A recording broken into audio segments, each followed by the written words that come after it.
Hey guys, what's up? Welcome to the final episode of the Pixel Street podcast in 2019.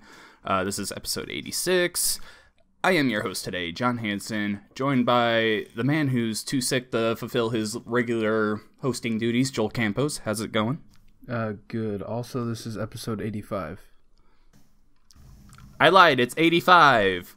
Also joined by the man who complains about his shit. I didn't think of anything. It's Connor. What's up?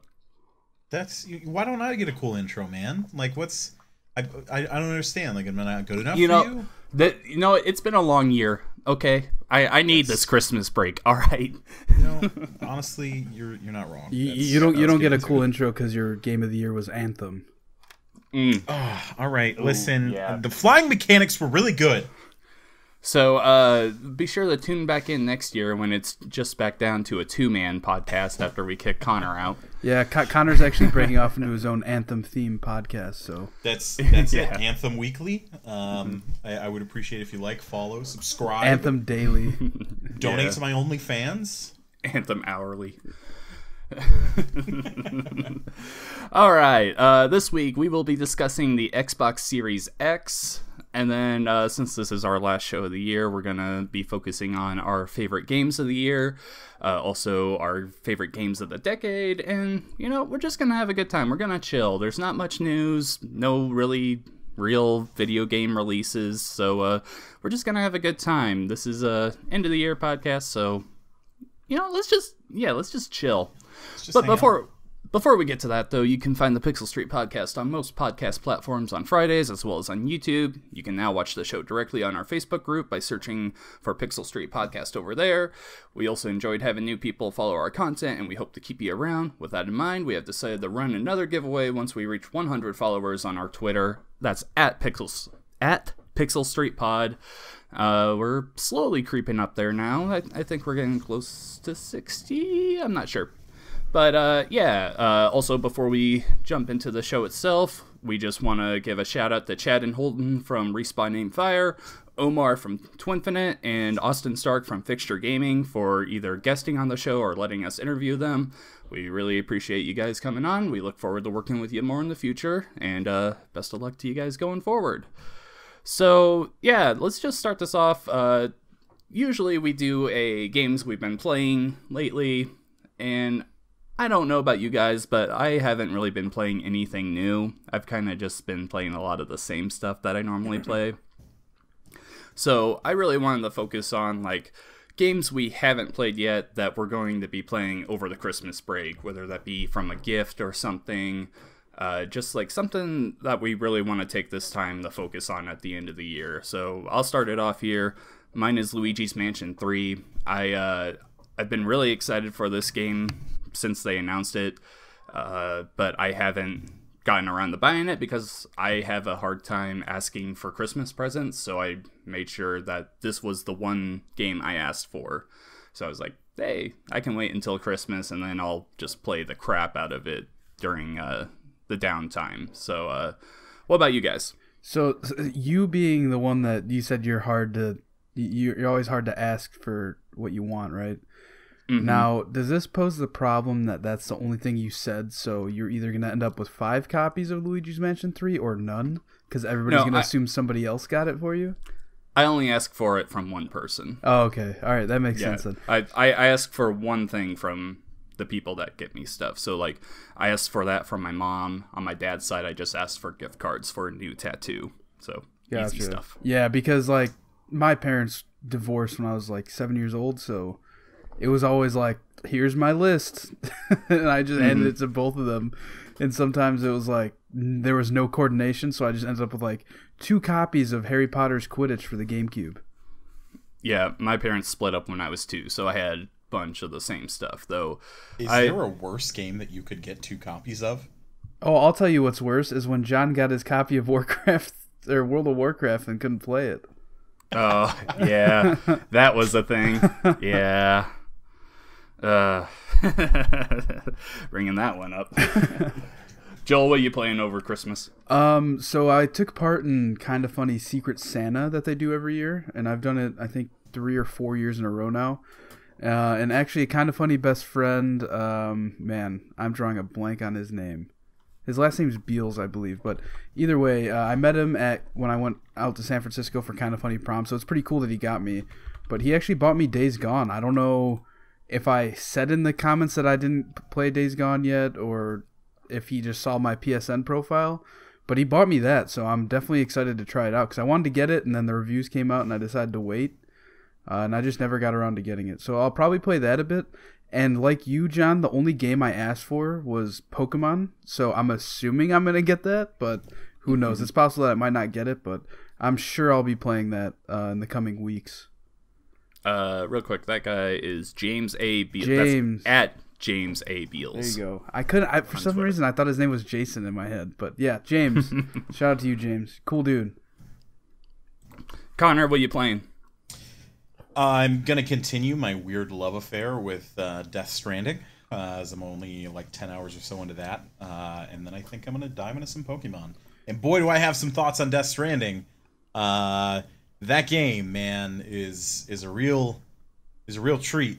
It's the gift that keeps on giving. Just don't give it to anybody for Christmas. And don't ask for it, and just don't play it. Question, do you guys both have Sword? No, I actually don't. I don't do. have Pokemon yet. Oh, are you getting Sword? I mean, I'm maybe buying a copy for somebody else in my life. Oh, is it a Mrs. Cop? No, no, it's not. Maybe it's so she doesn't listen. She listens to my ass all day, every day. She doesn't listen to me talk on a podcast. Are you kidding me? You think she listens to this podcast? But yeah, because like I'm the only.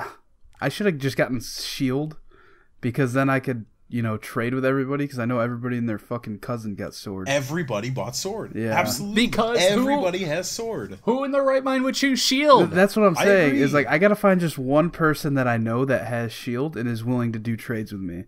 But at this point, if you haven't gotten the game, or if you already have Shield, you've probably already made all the trades you want, because everybody's looking for somebody with Shield to trade with. Yeah, I technically have both because I bought the double pack, but I gave Shield to my daughter, so I could grab it whenever. Wow, I'd have to play through it all. That really shows how much. Look at me, my name's John, and I'm irresponsible with money. That really shows how much John loves his daughter. He gave her Shield. Or John gave his daughter a $60 game as an early Christmas gift. I mean, you're right, and I also want to add to that I totally bought Shield for my wife, so.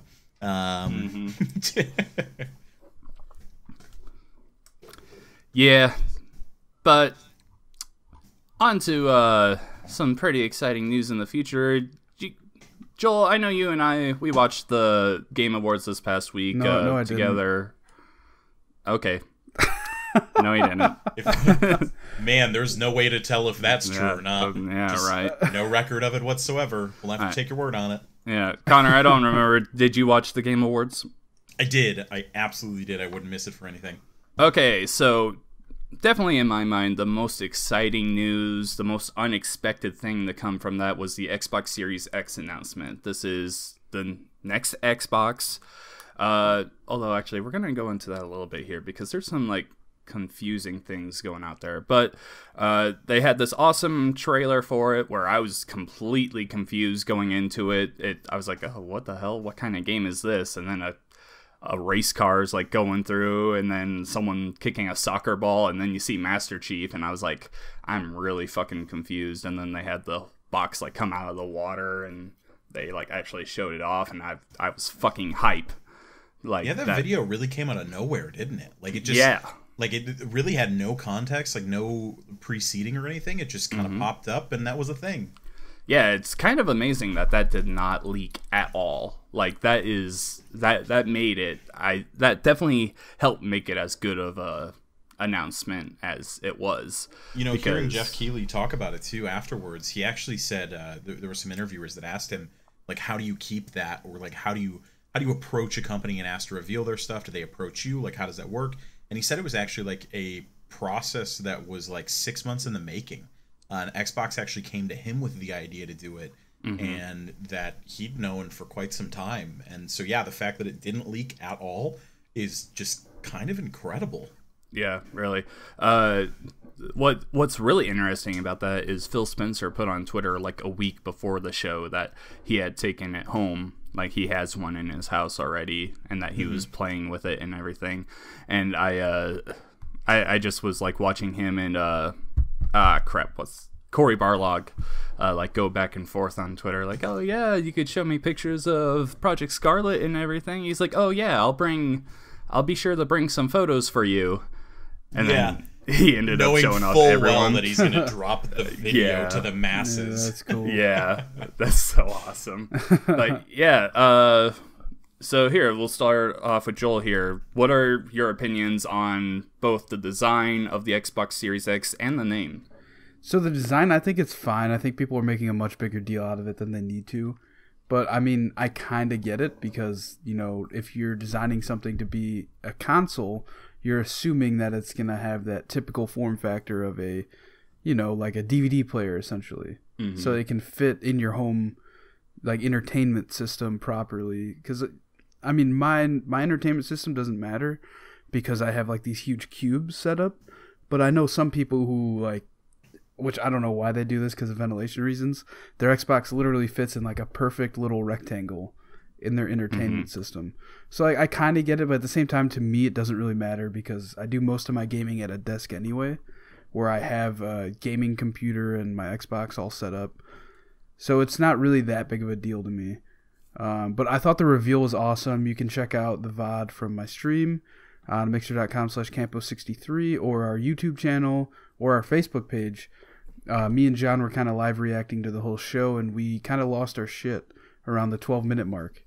Mm-hmm. But yeah, overall, I think it was a great way to reveal the console. Nobody expected it at all. Everybody expected them to have their own thing, which I'm sure they're going to do probably March, April, May, that area, I'd guess. I have a feeling they're going to go really deep, kind of like they did with the Xbox One, in terms of revealing the console as a whole. I don't know if they'll do pricing then. They might. I'd imagine they would do pricing then just to get pre-orders up. Mm-hmm. But yeah, then go really deep in with specs and kind of all that nitty-gritty stuff. But yeah, I think it's overall awesome design. Also, is that green thing on top, is that a light? Yeah, it is. So when it's on, it like actually puts out a green light. That's pretty cool. I think that's awesome. I doubt they're going to do it, but I think it'd be cool if you could customize the color of that light. Like you can on PCs and stuff. But I doubt that that's possible, but I'm sure there will be a mod out there eventually. My guess would be is that they would like change that up with like special editions of the consoles. You can see a lot of people like making mock-ups of just what special consoles they could make with this, and there's a lot of good ideas out there and a lot of just really funny joke ideas. Like the Amazon box. Yeah, that one really made me laugh. That was good. But yeah, there's some good. There's definitely a lot of opportunities out there. Connor, before we get to you, I really want to know what you guys think though, because like we've been saying, this came out of nowhere. So they beat Sony to the punch with announcing their next console and everything. And if you take this comparing to the Xbox One, they showed it way earlier than the Xbox One was shown. Do you guys see another Xbox reveal event kind of thing coming up in the next few months, or do they wait until E3 to really dive deep into the console and give us the pricing and if there's other models available and all that?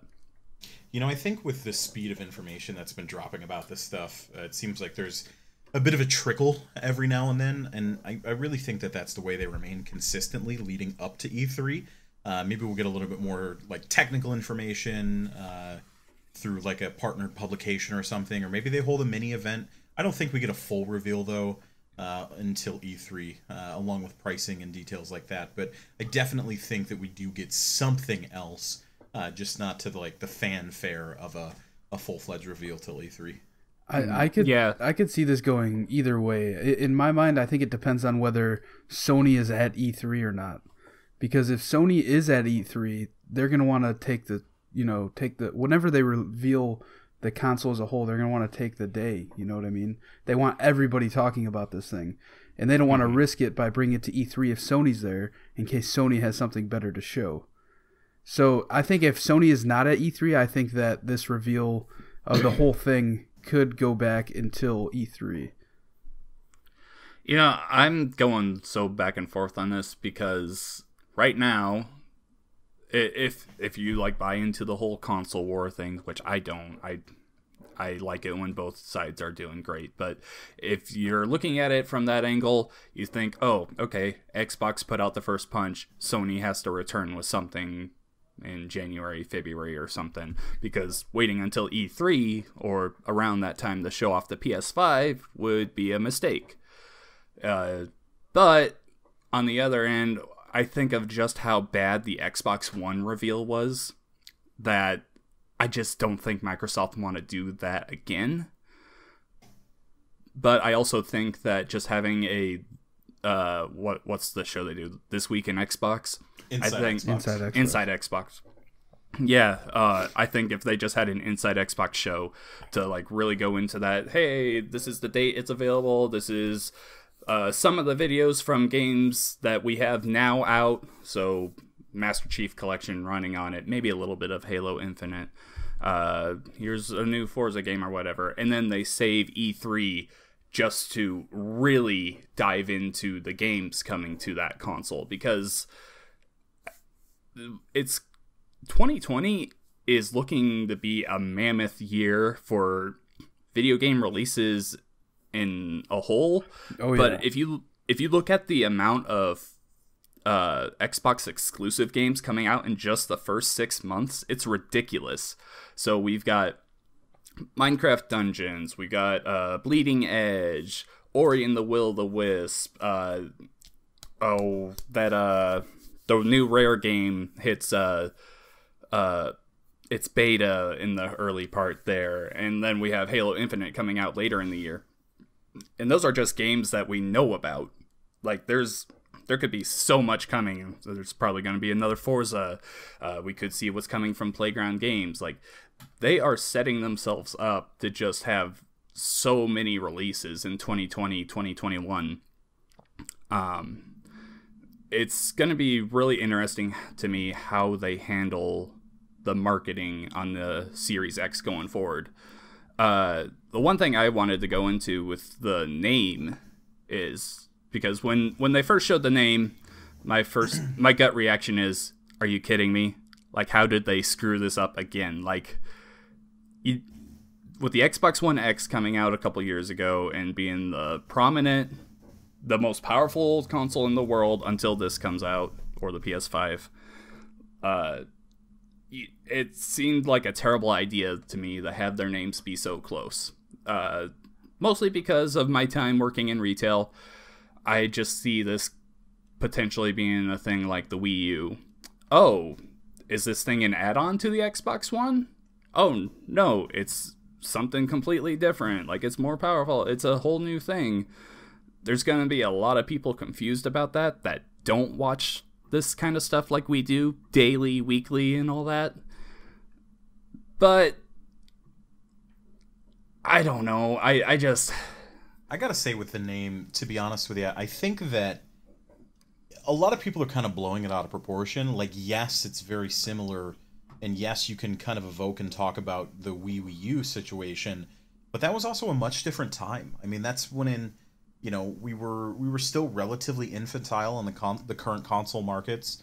We didn't really see these mid-generation upgrades that you see nowadays with like the Slims, the Xbox One X, the PlayStation 4 Pro. But I feel like consumers are just more used to it now. And not only that, I don't think that people give the average consumer enough credit, because... No, people are dumb, Connor. You're right. You're absolutely right. People are out there and they are stupid. But the thing is, like, it's still an Xbox at the end of the day. And regardless of whatever they call it, people are just going to say, I want the new Xbox. I want the latest Xbox. I want the newest thing.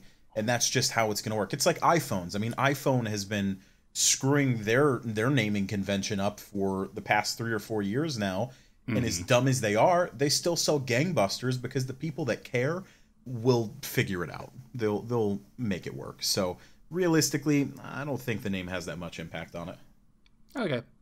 As for the design, I love it. I'm absolutely in love with it. I think the one thing the trailer did wrong is I think it made the console look a lot bigger than it actually is. When they were like first showing it off, I don't think it's like this giant mammoth fridge that so many people are likening it to. But I love the design of it. I love the green light at the top. I love how slick it looks. I love that it's not that fucking gloss like the original Xbox One was. Oh, that was the worst. Yes. Oh, The Scratch God. Magnet 5000. Oh my god, yeah, that thing. Ugh, I hated that. I have a question for you, though. When they inevitably make a slim version of this, does it just look like an Xbox One? Or does it just look like a cube? I would think it'd just be like a GameCube. Put a handle on it. Yeah. Make it portable. Hop in, baby. We're going back to the game. Change that light to purple, bro. Yeah. GameCube Special Edition Xbox Series X coming out in the future. You heard it here first. I like everything about it so far. Obviously, there's a lot more to say. They're saying it puts out 4K 60 frames per second with potential for 8K 120 frames per second. So it's a lot of the same stuff we're hearing with the PS5. I actually think both consoles are going to be very similar when they end up coming out. Obviously, there's going to be like features and UI and all that's going to work much different. But from a power standpoint, I think this is going to be the most similar new console release we've seen yet. Yeah, I think the gap is just getting so small now. We're already there where things are so similar, the experience is so similar, and it really comes down to exclusives and really your preferred ecosystem. So I agree. I think the gap just gets smaller and smaller. Just to circle back on the size of it and the look, I don't mind it that much. I totally agree with you. I think that people are being a little weird about it just because it's vastly different from what we had before. Mm-hmm. But I think it's also kind of a really smart idea because you know this, working in the same retail business that I do, but people abuse the living hell out of their consoles. Mm-hmm. Like, those things go through hell. I don't know how people do that personally. Like, I don't know if they're just throwing them in the dirt and burying them for a week or how it works. But people abuse the hell out of those, and maybe this is the best way to get people to take care of their stuff. To one, put it front and center, but also two, make it so they can't cram it in that tiny choked up air hellhole anymore. Like, it has to be out in the open air because the top of it, the mesh where that light is, that's the exhaust fan. That's how it's kicking all the hot air out. So, it's certainly bold. Yeah. I want to take a quick bet on this. Are we thinking that this thing's going to be heavier or lighter than the Xbox One X? I think heavier. Heavier? Yeah. I'm gonna say lighter. I'm gonna say lighter too. I think it's bigger, but man, the X just had so much like crammed into it to like be compact and everything. Right. And and two, not to get like super nerdy on it, but the hard drive is an M.2 drive, an NVMe drive, which is barely thicker than like 2 or 3 credit cards. And it's a small rectangle. I mean, it's like maybe a quarter of an iPhone, like the big iPhones. And it is just very tiny. It doesn't take a lot of weight. And that already right there drops a ton of mass out of it. So I agree. I think it's lighter. All I know is that if the PS5 comes out looking anything like that prototype, then the Xbox is going to crush it. Nah. What are you talking about, man? I want my pizza holder. Dude, have you seen the Photoshop vacuum of it? Yeah. Oh, it's so funny. Everyone's putting that next to the Series X fridge. Oh, it's so good. I love it. I love where we're going right now. Okay, before we leave this topic, though, I do want to give a quick shout out to that Hellblade 2 reveal. Yes. Yeah, that like terrified me. Was beautiful. Senua's oh my Saga, god, man!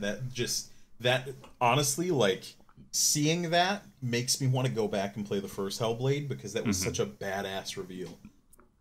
Yeah, I did not play it. I haven't played it yet. Yeah, I haven't played the first one either. I have it downloaded on my Xbox, so I'm that's really pushing me to want to play it. I'm just finishing up some games right now that I'm playing, and then I'm jumping into that. Very excited to get into that because that was such an amazing reveal, and all of that was like in-game, like in-engine footage. Like, you could look at any of those character models and be like, holy shit, is that a real person? And no, it's just the fucking jump that we're taking with this. Yeah, absolutely. I mean, I saw the trailer and was like, man, is that live action? Like, are those real people? It's just absurd. I have a question, though, before we move off this topic, just to get your guys' ideas and thoughts real quick.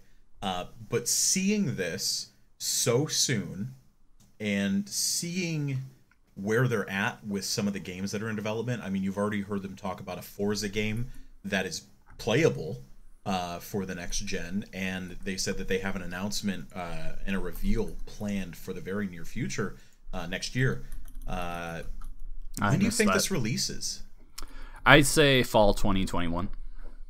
I think this is their. Hellblade? I think Hellblade 2 is their. No. Sorry, the Xbox itself. Oh, okay. Sorry. Yeah, I know they're targeting holiday 2020, but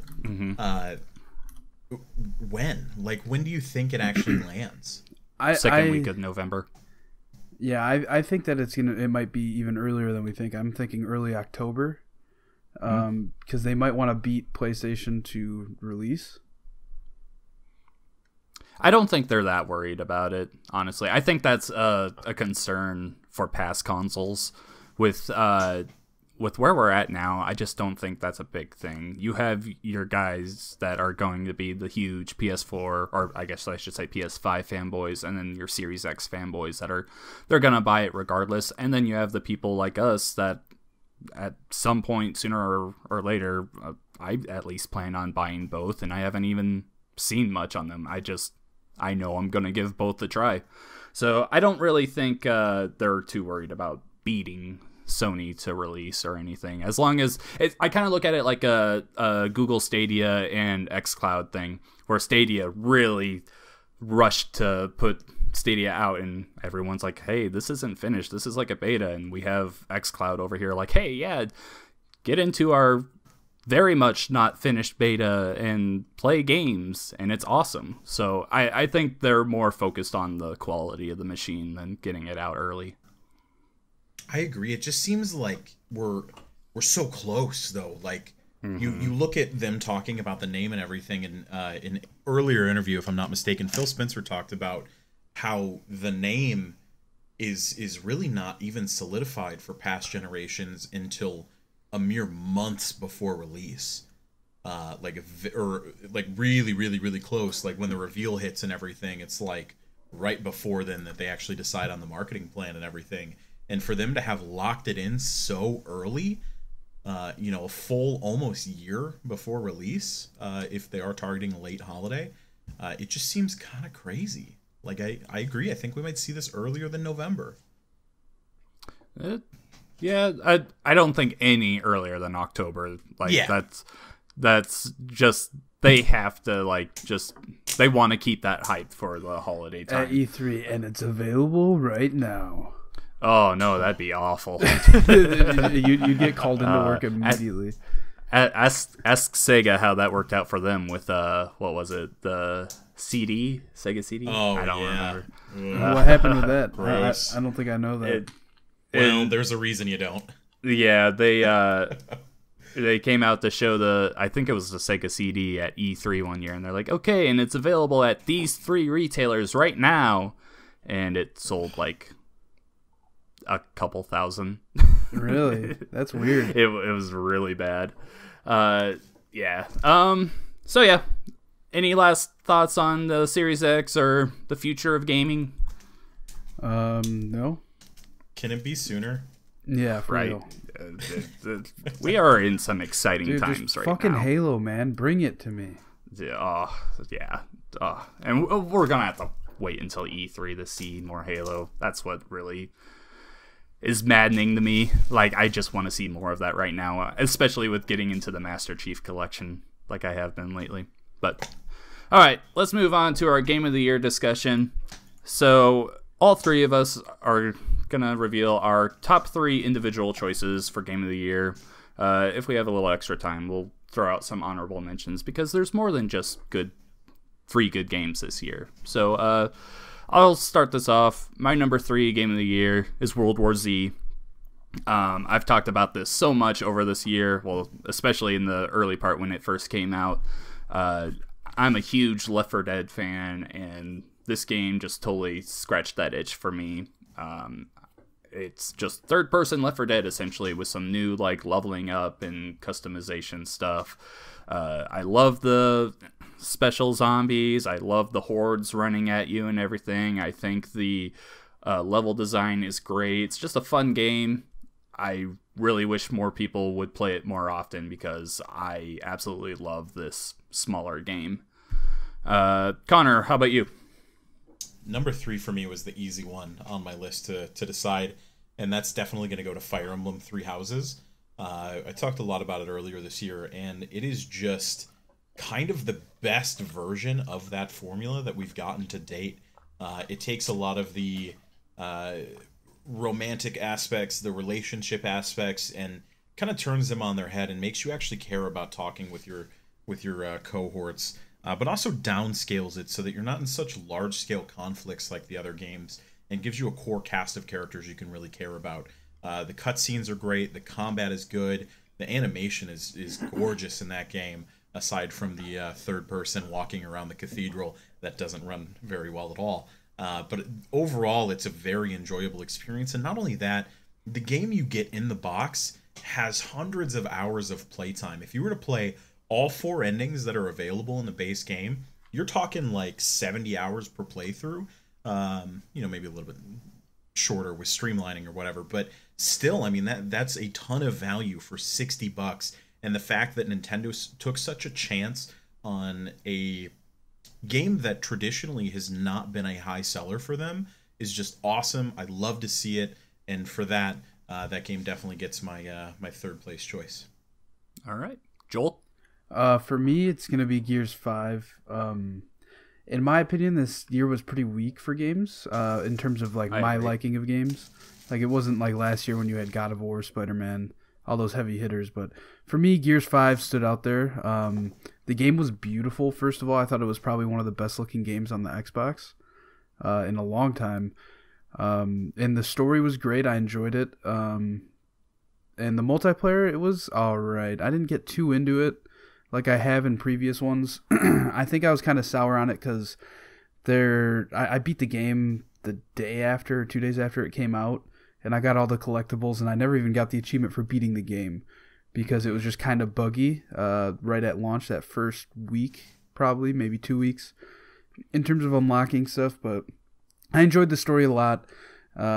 This was really the first Gears game that made you make a major choice, which I enjoyed. I would like to see the game go more in that direction, but it's also one of those things that could be harder to develop sequels for in the future if they do keep letting you make choices like that. So I thought overall the Gears 5 was great, but yeah, I would like to see some more changes with the game, because it's kind of getting that... While I never played the old God of War games, I feel like it's kind of getting that same... I don't know. It's not changing enough with the times. Mm-hmm. Okay. Yeah, I think the last 2 years, 2017 and 2018, just really spoiled us with Breath of the Wild, Super Mario Odyssey, God of War, Spider-Man. Smash. We're just... Smash is in there as well. Just so many games that were... they were just the definition of the 10 out of 10 game. And there were just so many in there. 2019...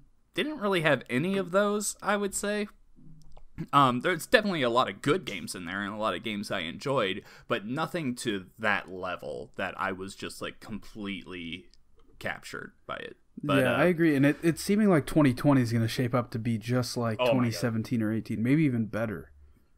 Yeah, 2020 is just stacked with big releases. Hopefully they live up to the expectation. Yeah. But My number 2 pick, I've gone back and forth on this so much over the last couple months with just discussions of Game of the Year and everything.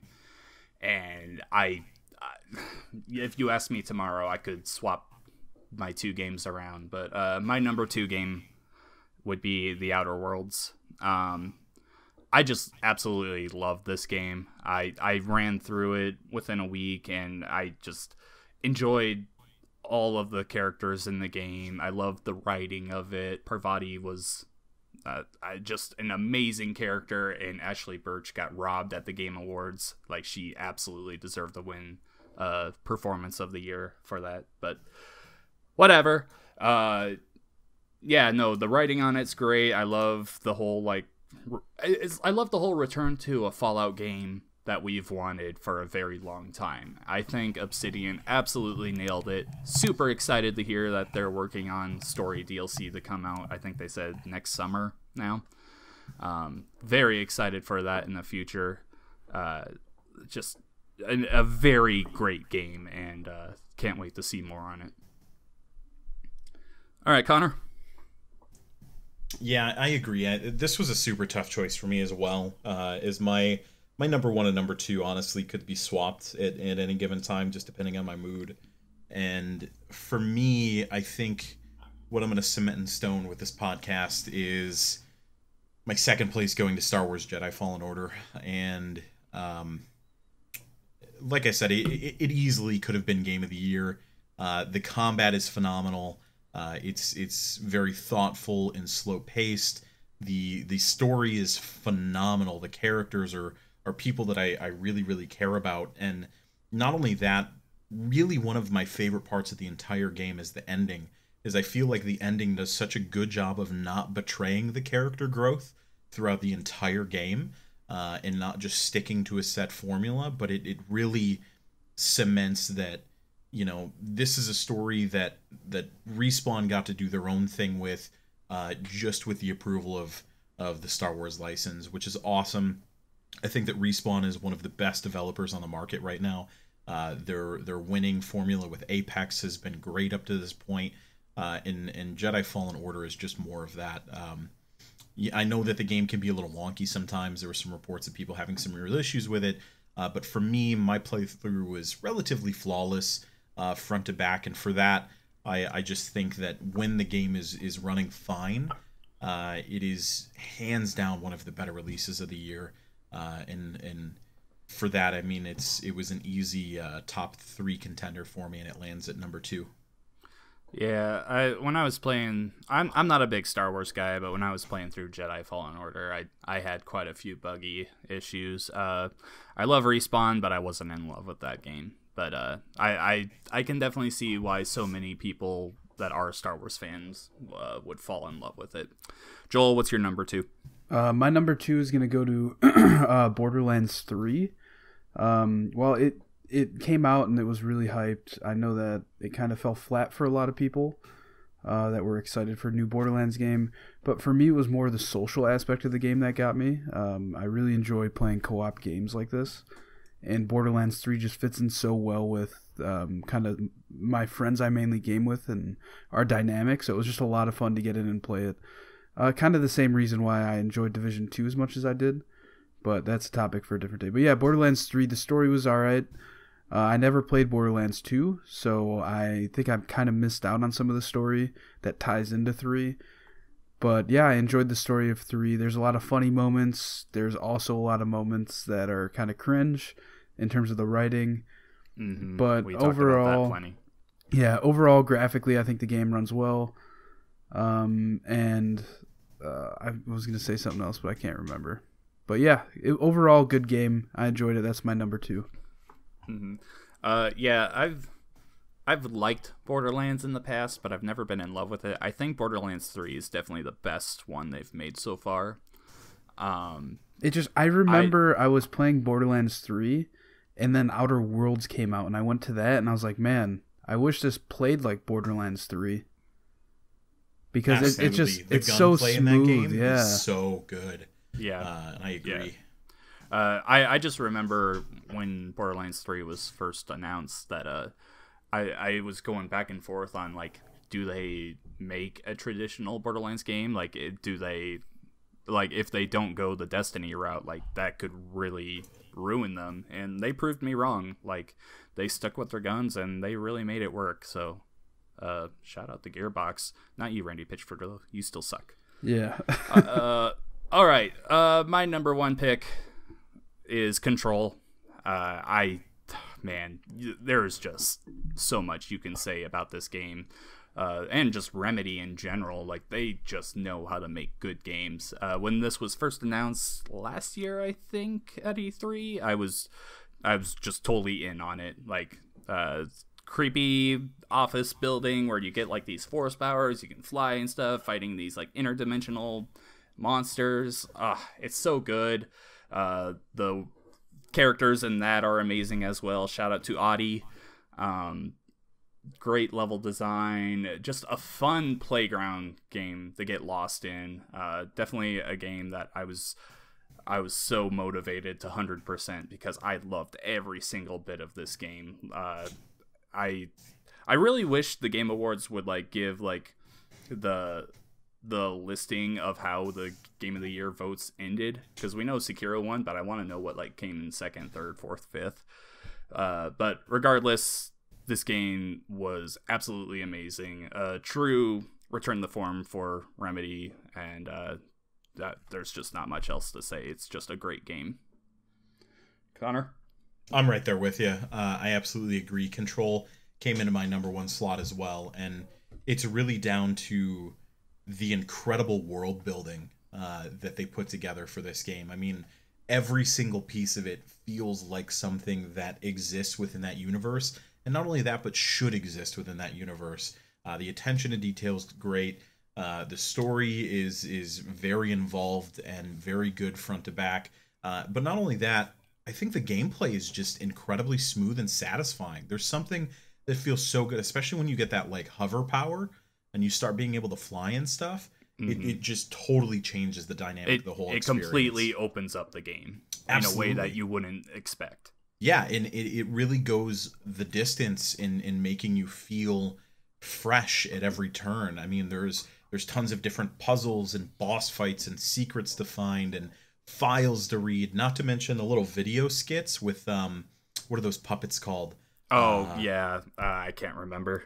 Gosh, I wish I could remember, because those skits are hilarious. That and the science guy. Yes. He was my vote for performance of the year as far as character voice acting goes. He nailed it and just knocked it out of the park. And that game was just so good front to back. I really wish more people would play it and give it a shot. I haven't had a chance to check out the Expedition stuff that just launched with me either. Game Days, but I know, or Game Days, Game Awards, but I know that you also have that first story DLC in it in March, is it? I didn't see when they announced it for, but I know it's coming.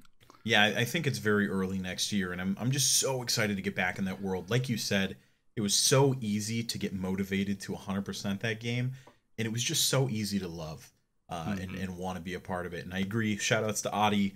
Game's phenomenal. Control Game of the Year. Also, real quick, it was a perfect game that left you wanting more. I wasn't a big fan of the ending because I thought it was a little weak, but at the end of it, like, even with the most frustrating boss in the game that I defeated, I came out of that fight being like, okay, I want more. I can't wait for more to come. Joel, what's your number one? For me, my number one is actually Connor's number two game, which is Star Wars Jedi Fallen Order. Much like what he said, the gameplay in that game was great. I didn't really have any bugs. I think I ran into 2 bugs the whole time I played. At least that I noticed. I'm sure there were more that I just didn't notice. But yeah, overall, that game's great. I think they did, because I'm kind of a big Star Wars fan, so I think they just did an amazing job at making something that's in story and I guess technically canon. But if you didn't play the game, it wouldn't really affect you if you just watch the movies or the shows. So I just think that they did just such an amazing job at making their own thing while keeping it within the universe of Star Wars. And yeah, much like Connor said, the ending of that game was great. And it definitely sets it up to have another game in the future. So I'm excited to see what more Respawn can bring us in the Star Wars universe. All right. So yeah, that does it for our top 3 games that we for sure loved. Let's take about 5 minutes here to just really shout out some other games that we could have considered or that we really love playing this year. I'll start off with A Plague Tale: Innocence. This is a game that when it first came out, I was talking about it a lot. It's from a AA studio. I can't quite remember their name at the moment. They're from another country. Sorry. But it's an excellent game, excellent story. It feels... Man, I don't know. When I was playing through this, it reminded me so much of God of War without like the combat, but like that storytelling was just so good and the environments were so amazing. The rat plague coming in and you have to find a way around it and everything was such a fun thing to play through.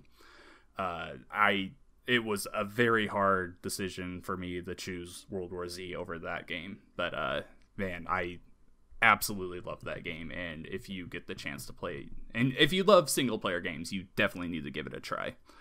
Connor, are you there? Yeah. Okay. What, you have any honorable mentions? Yeah, I think there was a lot of good games this year that just kind of snuck under the radar and maybe didn't get the respect that they deserved. Things like Untitled Goose Game, love it or hate it. I mean, it had such a huge impact on the gaming community, as it seems like everybody was playing it for a total of 2 days straight. Shout out to Untitled Beaker Game. Yes, Untitled Beaker Game. I would absolutely play it. Please make it. I think that one was real good. Let's see here. Was Wargroove this year? Yes, that was beginning of the year. Yeah, Wargroove was phenomenal. Just a very good put together turn-based RPG, very similar to like Advance Wars. Art style was good, story was good. I think that it maybe overstayed its welcome a little bit. That's why it didn't end up on any of my lists this year. But it's a very solid game nonetheless. Tetris 99, I mean, the real breakout star of Battle Royale Tetris stuff. 99, yep, I definitely throw that in too. Certainly one to talk about in terms of just something off the wall different. Let's see. And unexpected. Yeah, absolutely. That came out of nowhere. And not only that, but like getting it for free with your Nintendo membership was just such a cool move. It's great to see Nintendo come into the 21st century. Yeah, and the things they add on to it now are great as well. Like you can unlock different themes to play through with it, and they've got new modes in there as well. It's an awesome game. For sure. No, it's got some good stuff front to back. Out from there, I mean, I could go on for hours and hours talking about some of the good stuff here. The last one I really wanted to make mention of, though, is Mordhau. I don't know if you guys have seen that one or checked that one out, but man, that game is friggin' sweet. I can't say I've heard of it. Oh, it's like a medieval It's first kind of like person combat sim. Yeah. Like, What's that other game? I can't think of the name. You thinking For Honor or no? Not For Honor. There's another one. Not Stronghold. I can't. Chivalry. It's kind of like that, right? Yeah, it's a little bit like that. It's very like realistic combat. You can like adjust your swings mid-swing and everything. So it does have a high skill ceiling on it. But man, some of the clips in that game are ridiculous. And shout out to the developer for allowing you to add your very own like audio clips for when you're playing a loot. So like you could be playing like the classic Doom 8-bit theme on your loot while running around in battle, and it's just such a cool thing, such a cool feeling, and just very happy to see stuff like that happening in today's video game world. All right, Joel, anything you want to shout out? Yeah, I want to shout out Mario Maker 2. I didn't play that game as much as many did, but I really enjoyed watching all the Twitter clips of people who are much, much better than me at that game. And I think the only other one I really want to talk about is Apex. That game literally came out of nowhere, and it blew up immediately. I think it's probably one of the best Battle Royale games. It's up there with Fortnite now. I feel like a lot of people dropped off of PUBG as soon as Apex came out, mainly because it has that Call of Duty feel in a Battle Royale game. But yeah, I think Apex killed it this year. Respawn in general, they've just been killing it. Yeah, just what a generation for Respawn for coming out as their first game being Titanfall, and then Titanfall 2, and now Apex and Star Wars. Like, those are just 4 amazing games. Yep. Yeah, definitely reeling in the bucks now. Yeah, no kidding. All right, so yeah, that's going to do it for our Game of the Year discussion. Now we get to the big one. This is... there's going to be way too many games here for us to like just narrow down to like 3 choices or anything. So we're just going to throw out our games of the decade. Just games that we loved playing a ton this decade. From 2010 to 2019, anything in there is up for discussion. So I'll just start it off with, because my first one's going to be the most, like, no surprise, Overwatch. I mean, how many hours have I put into it? Me and Connor in our group played it nonstop for like 2 years. I've been going back to it, not as much now, but the last couple of weeks I played it a couple times, and it's still just such a fun game. Say what you want about the horrible community and the devs' lack of updating it at times, but it's such a good game with amazing characters and locations. What you guys got? Yeah, so I didn't really prepare like a full-fledged list.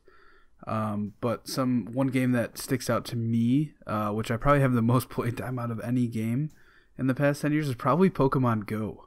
If I'm being completely honest, because I've played that game so much. Like, whether I'm going to or from work, whether I'm waiting for a train, I'm always got that open. And to be fair, I catch a lot of shit for it because it's goddamn Pokemon. But you know what? I'm a grown-ass man, and I can play what the hell I want. Mm-hmm. Yeah. No, that game is great. What about Flappy Bird?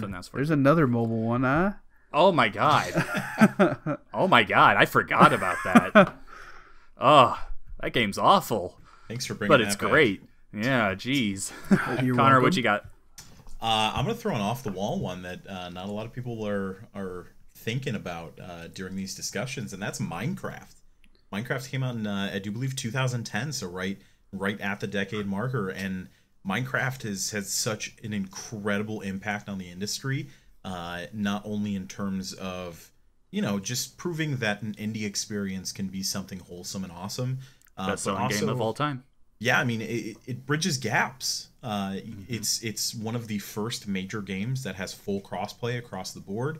It's just absolutely incredible to have something like that. And not only that, I mean, we're almost a decade later, and there's no Minecraft 2. There's no Minecraft, like, I know there's sort of spin-offs, but nothing to replace Minecraft. They're just still adding stuff to it and iterating on it and changing it. And I think that's the world we start living in for the next decade.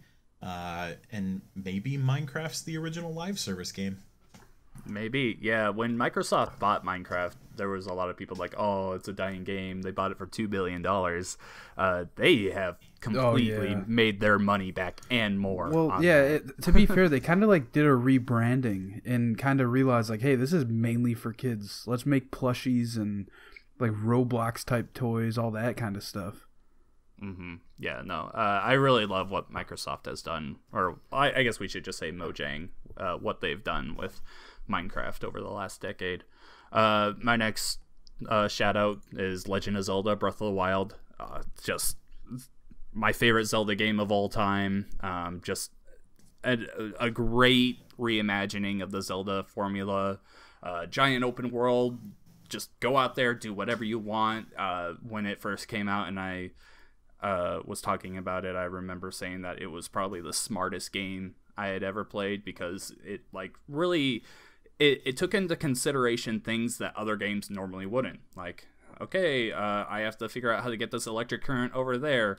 Well, there's like 5 different ways you can do that. I can just lay down my steel weapons and I can create a chain reaction between them to get to that. Like that, there's so many other games that wouldn't do something like that. Definitely up there as one of the best games of all time, and it 100% deserves it. What else you guys got? Another one is Mass Effect 2. That game stands out to me because I didn't play the Mass Effect games. I played through 1 and 2 right before Andromeda came out. And 2, Mass Effect 2, that game is great. just like going on a suicide mission. That story is amazing. But yeah, I think that stands out as one of the top games. Another one is Diablo 3. I spent absolutely a lot of time in Diablo 3. Another great game. Mm-hmm. Shout out to the Switch port, which is actually probably the best way to play it, and it's the most recent one. Yeah, I have not played it on my Switch yet.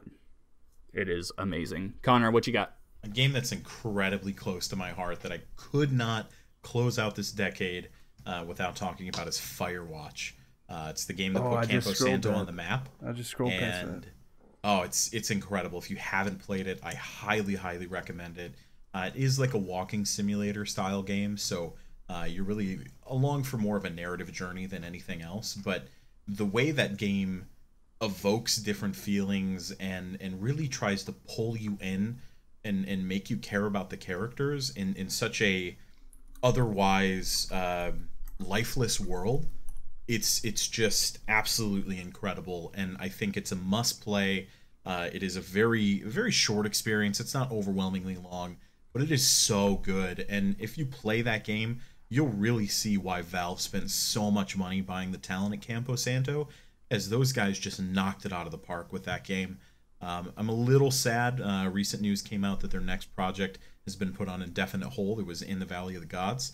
Kind of bummed about that whole thing, but yeah, Firewatch, go play it. It's real good.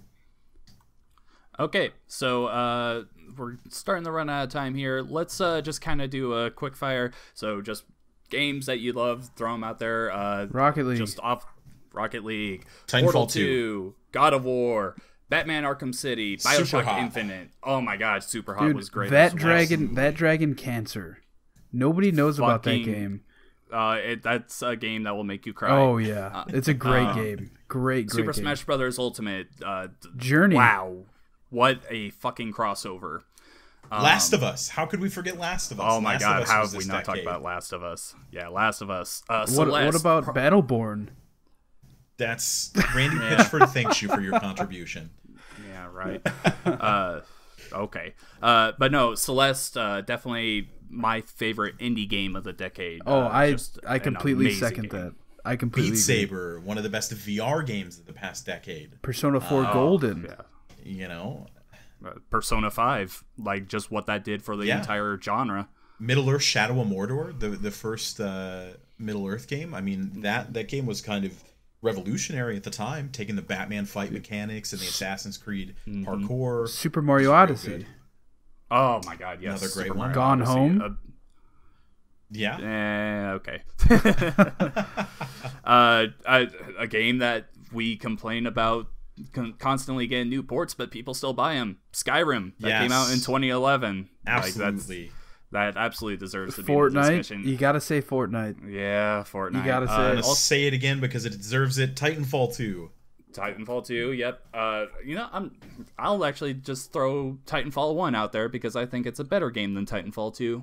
I think the multiplayer is absolutely. I agree. I'm right there with you. Yeah. Obviously, you can't compare the single player because that single player in Titanfall 1 is trash. But yeah, Titanfall 1, great game. Also, a game that is just constantly in the top 10 NPD every single month, and GTA. I have no idea who does not have this game already. GTA 5. Yes. Man, the 2010s were a fucking good decade for video games. Absolutely. Like, oh my god. You can complain about microtransactions and other, like, not so great deeds by, like, EA, Bethesda, and all of them. Like, the people that messed up and everything. This was a great decade, and hopefully the 2020s will live up to that. It looks good at the beginning here, but we'll see what happens. So that's going to finish us up on episode 85 of the Pixel Street Podcast, our last show of 2019. Joel, where can the people find you?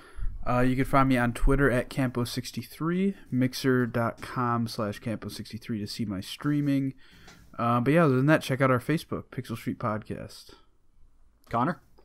I'm on Twitter at The Real Birch. That's Birch like the tree, but without the I. I'm also on Mixer under Birch. That's BRCH. Come find me. Come hang out. Follow us at the Pixel Street Pod page, both on Facebook and Twitter. Check out the podcast weekly. Listen to our dumb voices do dumb things. And we hope to see you back. And I am John Hansen. You can find me at Rivek Shadows. Be sure to go there and check out any of my new writing. I've got quite a few Christmas articles coming out, or end of the year discussion articles coming out for multiple websites. A lot of good stuff in there. I'm planning on doing a little streaming before the end of the year here. Hopefully all three of us can find a time where we can all just jump in together and get a good stream session in. But regardless, thank you so much for listening to us ramble, and we hope to see you in 2020. Bye, guys. 2020. Play that Dragon Cancer. 2019 is canceled. It's over. We're out. Video games are done. Bye.